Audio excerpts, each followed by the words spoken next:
क्या हो गया मेजर साहब, आप बताएं क्या हो गया ये कैसे हो गया? हमें तो लग रहा था कि छत्तीसगढ़ तो कहीं नहीं गया। मोदी आ गया है। प्राइम मिनिस्टर नरेंद्र मोदी ने कामयाबी के बाद अपने राइवल्स को डंप करने के बाद उनको वार्निंग भी दी है। और ब्लूमबर्ग का ये कहना है कि इंडिया के प्राइम मिनिस्टर नरेंद्र मोदी की जीत के बाद अब मार्केट और ज्यादा बढ़ेगी। मैं पीछे लाइट्स ऑन कर देती हूँ और उसकी रीजन ये है कि आपको पता है बीजेपी जो है वो जीत रही है। प्राइम मिनिस्टर मोदी की आज 4 मेरे ख्याल से इलेक्शन इंटरनल पॉलिटिक्स की बात नहीं करता, लेकिन 4 में से 3 जगहों पे वो जीते हैं। तो जालिमों, मोदी आ गया है। 3 स्टेट्स में मोदी जीत गया है। सुनाइए भाई, देश आप लोगों को देख रहा है। मैंने सोचा मिल लूंगा सबको। होता है, कह रहा हूं, कहते हैं हम लोग मेहनत बहुत की है, लेकिन हमारे यहाँ के जो सी पब्लिक है अपने पॉलिटिशियंस पे उस तरीके से ट्रस्ट क्यों नहीं करती जैसे इंडिया के पब्लिक अपने पॉलिटिशियंस के ऊपर ट्रस्ट करती है। हमारे यहाँ पे कोई भी प्राइम मिनिस्टर अपना एक टर्न्योर क्यों नहीं पूरा कर पाता जैसे वहाँ पे कई प्राइम मिनिस्टर्स ने अपने टर्न्योर पूरे किए हैं। वो लोग समझदार हैं, हमसे ज़्यादा समझदार हैं, क्योंकि वो ऐसे पॉलिटिशियंस को लेके आ रहे हैं जो कि उनके अपने लोगों के लिए they are doing their best. ये नारा इंडिया के अंदर चला गया है। दिस इज वेयर वो कहते हैं कि हमें एक लीडर मिला है। डू यू थिंक कि ये जो आइडियाज हैं बेसिकली ये वो इम्पैक्ट कर रहे हैं? इकोनॉमी और इन चीजों की अपनी जगह पे जरूर वैल्यू है, लेकिन असल में the question of identity of Indian. आपको एक बात और याद रखनी है,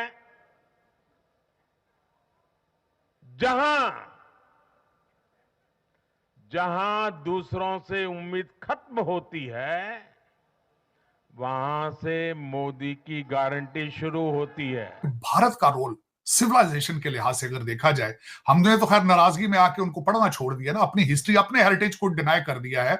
अगर पाकिस्तान गवर्नमेंट की बात करें तो 1947 से लेके आज 2023 तक कोई एक प्राइम मिनिस्टर भी ऐसा नहीं जिसने अपने 5 साल का टेन्योर पूरा किया हो। जबकि बिल्कुल साथ अगर इंडिया की बात करें वहां पे गुज़िश्ता 9-10 साल से एक ही पार्टी बीजेपी की गवर्नमेंट है।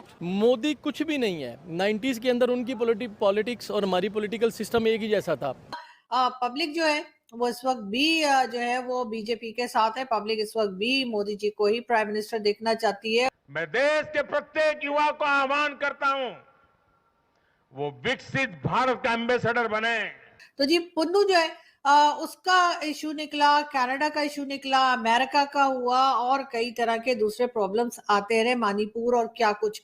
लेकिन पब्लिक जो है वो इस वक्त भी जो है वो बीजेपी के साथ है। पब्लिक इस वक्त भी मोदी जी को ही प्राइम मिनिस्टर देखना चाहती है। और अच्छी बात ये हुई कि जितने भी प्रॉब्लम्स आए उनको गवर्नमेंट ने यानी इंडियन गवर्नमेंट ने फेस किया और किसी ना किसी तरीके से उनके कुछ ना कुछ अभी तक हल भी हमें नजर आए निकलते हुए। मेरी 2 पाकिस्तानियों से कल बात हुई। क्या हो गया मेजर साहब, आप बताएं क्या हो गया ये कैसे हो गया? हमें तो लग रहा था कि छत्तीसगढ़ तो कहीं नहीं गया। मैंने बोला तुम्हें इतना इंटरेस्ट क्यों आ रहा है यार इंडियन इलेक्शन में? मैं आपको बताता हूं इनको क्यों आ रहा है इंडियन इलेक्शन में इतना इंटरेस्ट। भारत में जो चुनाव होते हैं पाकिस्तानियों को क्यों, ये लोग कहते हैं शिद्दत पसंद मोदी, यानी कि जो एक्सट्रीमिस्ट माइंड का होता है ना, जो शिद्दत यानी कि बिल्कुल एक्सट्रीम तक एक्सट्रीमिस्ट टाइप का, शिद्दत पसंद मोदी जो है वो वापस 3 स्टेट जीत गया है। और ये बड़े दुख की बात है और काफ़ी लोगों में भारत में गम गुस्सा है इस चीज़ को लेकर। भारत में गम गुस्सा, भारतवासियों ने तो वोट दिया और मोदी के नाम पे वोट पड़ा है। भाई साहब ये जो वोट पड़ा है, चाहे राजस्थान में पड़ा हो, चाहे मध्य प्रदेश में पड़ा हो, चाहे छत्तीसगढ़ में पड़ा हो, ये नरेंद्र मोदी के नाम का वोट है। अगर किसी को और को गलतफहमी है तो ठीक कर। कल उनको आई मौत, Pakistani television anchor, Pakistani social media पे मौत आ गई। मैं बता रहा हूं मौत, लिटरली। इनको लगा कि अब तो पापा हमारे जीत गए हैं, अब ये तो मारेगा मोदी आएगा तो, क्योंकि मोदी ने सबसे पहले दोस्ती का हाथ बढ़ाया था। तुम्हें लगा कि वो कमजोर है, ठीक है, अब वो तुम्हें मार रहा है हंटर से, अब तुम्हें बुरा लग रहा है। तो बेटा ऐसा है कि बैटिंग तो दोनों की आती है, जिंदगी क्रिकेट का गेम है। अब तुमने बैटिंग कर ली, अब बैटिंग हमारी है, अब तुम्हारी सुतैया होगी पक्के से, तुम बच के न जा पाओगे बेटा, तुम पिटोगे, इसीलिए तुम्हारे यहां मातम हो रहा है। और अभी 2024 के चुनाव के रिजल्ट आएंगे, ठीक है, उसके बाद तुम्हारी और ज्यादा सुतैया होगी, बिकॉज यू डिजर्व इट। तुमसे कोई दोस्ती करे, जैसे लोग कहते हैं, मुझे कहना नहीं चाहिए पर मैं बात बता रहा हूं, ये लाहौरी जो पाकिस्तानी आर्मी है इसका माइंडसेट क्या है मैं आपको बता रहा हूं। जैसे कहते हैं ना कि कुत्तों को घी हजम नहीं होता, दोस्तों ये पाकिस्तानी आर्मी पे बिल्कुल ये कहावत ठीक बैठती है। इनको ना, इन कुत्तों को घी हजम नहीं होता। इनको डिसेंटली बात कर लो ना, इनको आराम से प्यार मोहब्बत से बात कर लो, इनको लगता है कि बंदा कमजोर है। ठीक है, अब तुम्हारा बाप आ रहा है बेटा, वो चमकाएगा तुम्हें। मोदी आ गया है। प्राइम मिनिस्टर नरेंद्र मोदी ने कामयाबी के बाद अपने राइवल्स को डंप करने के बाद उनको वार्निंग भी दी है। और ब्लूमबर्ग का ये कहना है कि इंडिया के प्राइम मिनिस्टर नरेंद्र मोदी की जीत के बाद अब मार्केट और ज्यादा बढ़ेगी। ये जो मैं अपने प्रोग्राम्स में कई दिन से ये कह रही थी कि जालिमों मोदी आ रहा है, तो वो अब तय हो गया। अब ये पता चल गया कि अब वो आ नहीं रहा, अब वो आ गया है। हुन तुसी जो कर लो करना है, जो कुछ करना है तुसी कर लो, क्योंकि हम कुछ नहीं हो सकता। मोदी साहब जो आ चुके हैं, पधार चुके हैं। और सिर्फ ये नहीं कि उन्होंने 3 स्टेट्स यानी कि मध्य प्रदेश, छत्तीसगढ़ और राजस्थान में कामयाबी हासिल की है, बल्कि जो आने वाले लोकसभा के 2024 के इलेक्शंस हैं उसकी भी गारंटी दी जा चुकी है कि वो भी प्राइम मिनिस्टर नरेंद्र मोदी की जमात बीजेपी जीतेगी।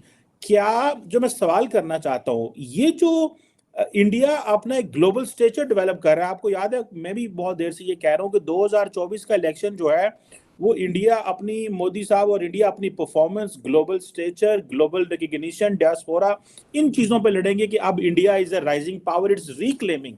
सो डू यू बिलीव कि ये जो नारा है कि India is reclaiming, reinventing itself, और अपनी वो जो आइडेंटिटी है कि जहां पे उसको क्लेम कर रहे हैं, ये नारा इंडिया के अंदर चला गया है? दिस इज वेयर वो कहते हैं कि हमें एक लीडर मिला है। डू यू थिंक कि ये जो आइडियाज हैं बेसिकली ये वो इम्पैक्ट कर रहे हैं? इकोनॉमी और इन चीजों की अपनी जगह पे जरूर वैल्यू है, लेकिन असल में the question of identity of Indian is जो कि प्राइम मिनिस्टर मोदी और वो वैल्यूज और heritage and culture and history, जिस तरह उन्होंने अपनी वो कांग्रेस का वो इफ्तिताह किया जो नई पार्लियामेंट की बिल्डिंग का, तो they did it in a traditional way. Do you think ये मैसेज अंदर चला गया आवाम के? बिल्कुल। इसमें देखें चीमा साहब, ये दोनों जो आइडियाज हैं they are interconnected to each other. उसकी वजह ये है कि आप अपना तशख्खुस जो है, जब तक आप इकानमी आप नहीं अपनी आपके ग्रिप में होगी, अगर आपके 600 बिलियन फॉरेन रिजर्व नहीं होंगे तो आपकी आइडेंटिटी को किस तरह रिकॉग्नाइज किया जाएगा, आपकी सुप्रीमेसी को किस तरह एक्सेप्ट किया जाएगा? अगर आप चंद्रयान जो नाम बनाते, अगर आप अदित्य ना बनाएं, अगर आप टेस्ला को वहां पे असेंबल ना करें, अगर आप एप्पल ना बनाएं, आप अगर वहां पे दुनिया की फार्मेसी बिल्ड ना करें, तो तशख्खुस किस तरह होगा? और मैं इसमें बिल्कुल एग्री करूंगा कि भारत का रोल सिविलाइजेशन के लिहाज से अगर देखा जाए, हमने तो खैर नाराजगी में आके उनको पढ़ना छोड़ दिया ना, अपनी हिस्ट्री, अपने हेरिटेज को डिनाई कर दिया है। अगर आप चाणक्य के बारे में पढ़ें, आप उनकी सिविलाइजेशन के बारे में पढ़ें, आप टेक्सला यूनिवर्सिटी के बारे में पढ़ें, आप इंडस सिविलाइजेशन के बारे में पढ़ें, तो आप हैरान हो जाएंगे कि दुनिया की oldest strong and civilised nation थी। और मेरे ख्याल में ये टाइटल, और उसके बाद तो खैर ये हुआ कि पहले आके ग्रीक आए, अलेक्जेंडर आए, और उसके बाद फिर इन्वेडर्स ने लाइन लगा दी है, चाहे वो पठान आए हैं, चाहे तर्कश आए हैं, चाहे ब्रिटिश आए हैं। मेरे ख्याल में ये एक हिस्ट्री इज रिपीटिंग। और मैं समझता हूं कि दिस, ये ना सिर्फ, बल्कि मैं तो इस लेवल तक जाता हूं कि they are taking the revenge of the colonialism of regardless British or colonialism of Mughals and destruction by all of these invaders. मैं समझता हूं this is the best revenge